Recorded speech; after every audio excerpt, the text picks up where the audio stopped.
ખેડૂત આંદોલનનો આજે 21મો દિવસ છે। હાડ થીજાવતી ઠંડી વચ્ચે ખેડૂતો કૃષિ કાયદા પર પરત કાયદો ખેંચાય તે માંગ સાથે દિલ્હી બોર્ડર પર અડીખમ છે। ખેડૂતો કૃષિ કાયદાઓ પરત ખેંચવાની માંગ કરી રહ્યા છે। આ ઉપરાંત સરકાર કોઈ કાળે કૃષિ કાયદા પરત ખેંચવા તૈયાર નથી। આજે સુપ્રીમ કોર્ટમાં આગળનો રસ્તો નક્કી થશે।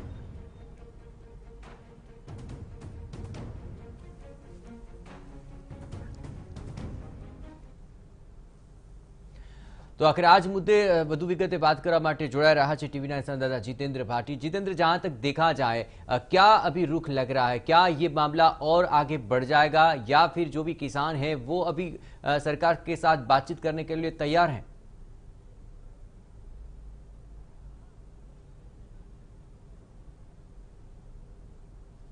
जयेश, आपको बता दूं कि 21वें दिन में किसान क्रांति पहुंच चुकी है और कोई इसमें हल निकलता नजर नहीं आ रहा है। एक तरफ सरकार है, दूसरी तरफ किसान है।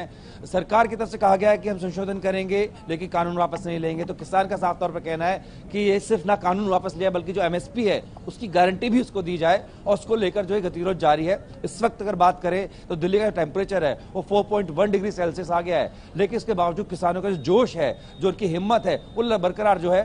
और इस वक्त मैं मौजूद हूँ NH-24 पर। यहाँ देख सकते हैं जाम किया हुआ है NH-24 को। किसान लगातार जमे हुए हैं अपनी मांग के साथ में और यहाँ पर जो है लगातार किसानों की संख्या है वो बढ़ती जा रही है और इसको लेकर किसानों का साफ तौर पर कहना है कि हम जो है जब तक हमारी मांगे नहीं मानी जाएगी हम तब तक जो है यहाँ से हटने वाले नहीं हैं। कुछ किसान नेता इनसे बात करते हैं, उत्तराखंड से आए हैं। ये बताइए, 21 दिन हो गए, आपने भारत बंद कर लिया, भूख हड़ताल कर ली, टोल नाके फ्री कर लिए, समाधान का हल कैसे निकले? ये तो सरकार सोचे ना कैसे निकलेगा। अब किसान तो रोडों पे बैठा है, अपने हक लेने के लिए बैठा है। ये सरकार सोचे, सरकार अपना घमंड छोड़े, अपनी हठधर्मिता छोड़े। लेकिन सरकार कह रही है कि जिद आप भी पकड़ रहे, हम तो संशोधन तक पहुंच गए हैं। किसान कैसे जिद कर लेगा? किसान जिद करने की स्थिति में ही नहीं है।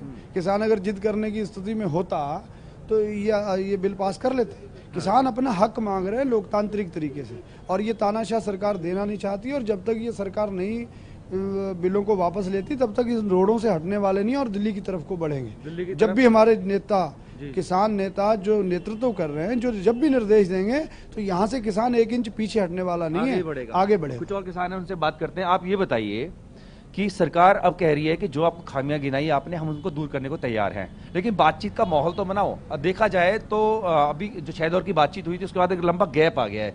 ये कैसे हल निकले? कुछ कदम आप चले, कुछ कदम सरकार आगे चले। सवाल ये है कि सरकार अगर बात करना चाहती है, किसानों को अपने साथ जोड़ना चाहती तो उत्पीड़न क्यों कर रही है? एक तरफ आप वार्ता की बात कर रहे हो, दूसरी तरफ आप किसानों का उत्पीड़न कर रहे हो। जगह जगह पर हमारे किसानों को रोका जा रहा है। मुकदमे उत्तर प्रदेश सरकार लगातार दमन पर उतारू है। कल मेरे घर पर, मेरी जमीन पर पूरा एडमिनिस्ट्रेशन रामपुर जाकर उसे नापता है, उसकी नापजोक करता है, उसमें कमियां निकालता है। मेरे साथ ऐसा हो रहा है। तमाम कार्यकर्ताओं के घर पे रात को पुलिस गई है, पूछ रही है कि आप गाड़ी लेके आइए, आपकी गाड़ी सीज कर दी जाएगी। तमाम कार्यकर्ताओं को पूरे तराई उत्तराखंड, उत्तर प्रदेश की सरकार लगातार हमारे कार्यकर्ताओं को दमन पर उतरी हुई है। तो एक तरफ आप दमन की बात कर रहे हो, दूसरी तरफ आप जो है कह रहे हो कि वार्ता करो। तो वार्ता तो तब होगी जब आप माहौल बनाओगे वार्ता का। ये ऐसे दमन से, ऐसे डराने से, धमकाने से इस देश का किसान डरने वाला नहीं है। योगी जी लगातार उत्पीड़न कर रहे हैं। कितने मुकदमे कायम करेंगे? कितने लोगों को जेल भेजेंगे? तय करो आप। हम जेलें भरने के लिए जितने उतर पड़े, आपकी जेलें कम पड़ जाएंगी, आपके वकील कम पड़ जाएंगे, इतने मुकदमे लिखने पड़ेंगे आपको। ये देश का किसान मुकदमों से और जेलों से और गोली से डरने वाला नहीं है। अब घर से निकले हैं तो सिर पर कफन बांधकर निकले हैं। या तो कानून वापस होगा या हमारी लाश जाएगी, इससे नीचे जाने वाले नहीं है इस देश का किसान। ये बताइए, आगे किस तरफ आंदोलन का रुख क्या रहेगा? आगे के लिए आंदोलन का रुख सरकार तय करेगी। हम तो आपसे कह दिया कि हम एक निश्चय करके आए हैं कि आंदोलन, इस कानूनों को वापस करके जाएंगे, लेकिन सरकार लगातार गुमराह कर रही है। उनके मंत्रियों को लगा दिया, जगह जगह रैली कर रहे हैं, कोई रैली में आने वाला नहीं है। सरकार जब कह रही है कि वार्ता करने की बात कर रहे हो तो एक कदम आगे बढ़े हो, ठीक है, आपका सराहना है, लेकिन आपको दोबारा फिर वार्ता करनी चाहिए, दोबारा वार्ता करनी चाहिए थी। आपने मना कर दिया और जगह कहना है आप भी अड़े हुए हैं कि वापसी हो, कह रहे संशोधन कर देंगे। अरे तो हम कौन सा कोई पुरानी नई चीज मांग रहे हैं? हमारा जो अधिकार एमएसपी का है वो बात को कर रहे हैं और दूसरा आपने जो दिया है उसी को तो वापस की बात कर रहे हैं। अगर आप कहते हैं कानून सही है, एक तरफ आपके मंत्री लगातार मीटिंगें करके पूरे प्रदेश के अंदर ये कह रहे हैं कानून सही है, दूसरी तरफ कृषि मंत्री तोमर इसमें संशोधन की बात करते हैं, तो दो तरफा बात हो गई ना। संशोधन क्यों कर रहे हो? अगर वाकई में आपके कानून तीनों ठीक थे तो संशोधन ना करते। अगर संशोधन कर रहे हैं तो इट मींस कि इसमें खामियां हैं तो वापस कर दो। ये बड़ा सवाल है। सरकार घिर चुकी है अपने कानूनों के जो दाव पेच था उसमें फंस चुकी है। सरकार हमेशा बैकफुट पर गई है। आपने जीएसटी लगाई, 28 बार संशोधन किया आपने जीएसटी में। आपने नोटबंदी की, नोटबंदी में आपने मुंह की खानी पड़ी। ये भी देश का मुद्दा है। आज एक प्रांत के एक देश के एक जाति वर्ग का मुद्दा नहीं है, देश के किसानों का मुद्दा है।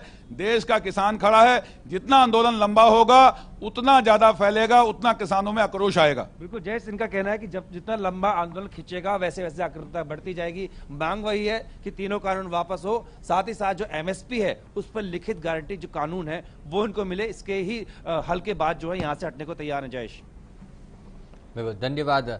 तो જ્યાં સુધી વાત છે આ તમામ બાબતોને લઈને હવે એક તરફ જે ખેડૂત છે તે મક્કમ જણાઈ રહ્યા છે, બીજી તરફ આખરે સરકાર એ વાત સ્પષ્ટ કરી દીધી છે કે તેઓ બદલાવ નહીં લાવે કાયદામાં, પરંતુ હા જે ગેરસમજ હશે તેને દૂર કરવા માટે ચોક્કસપણે પ્રયત્નશીલ રહેશે। હવે જોવાનું રહેશે કે આ સમગ્ર મામલે શું ઘાટ ઘડાય છે।